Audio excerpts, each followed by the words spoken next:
શ્રી કૃષ્ણ, જય માતાજી, જય મંગલ. હાય, કેમ છો બધા? સો કિચન સિરીઝનો બીજો એપિસોડ, સોરી બહુ ડીલે થઈ ગયું છે, બટ કારણ એ છે કે શો ચાલી રહ્યા છે મારા લગ્ન ગીતના.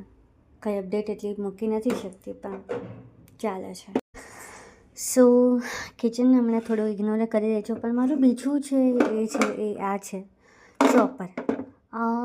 બહુ જ ફટાફટ કાપે છે. 5 મિનિટ જે શાક સમારવામાં લાગતી હોય એ મેક્સિમમ 1, 1.5 કે 2 મિનિટ જ લાગતી હોય છે.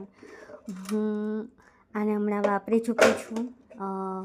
ફ્લાવરનું શાક મેં બનાવ્યું હતું. ઓલમોસ્ટ હું આને વાપરું જ છું.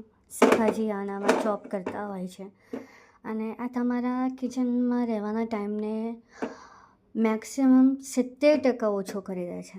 તો શાક સમારવાની ઝંઝટથી મુક્તિ મેળવવી હોય તો એક આ ટૂલ મારા કિચનમાં હંમેશા હું આને ઓપન રાખતી હોઉં છું. હવે આ ટૂલ પણ મને એક કાર્યક્રમ હતો એમાં જ મને મળ્યું હતું, એટલે આને મેં પરચેસ નથી કર્યું. તમને લોકોને આનો રેટ ખબર જ હશે, એટલે મારે રેટ બોલવાની કંઈ જરૂર નથી. બટ ઇલેક્ટ્રિક ચોપરનો મને હજુ એટલો કંઈ ખાસ અનુભવ નથી. હા, મારી પાસે એક 500 રૂપિયાનું ઇલેક્ટ્રિક ચોપર છે, જેને હું રિવ્યૂ આપીશ તમને. બટ આ એકદમ બેસ્ટ છે. પ્લાસ્ટિકનું છે. મારા કિચનમાં પ્લાસ્ટિક નોટ અલાઉડ છે, પણ છતાંય આ એક વસ્તુ છે. તો કેવું લાગ્યું તમને વ્લોગ? ચોક્કસથી જણાવજો.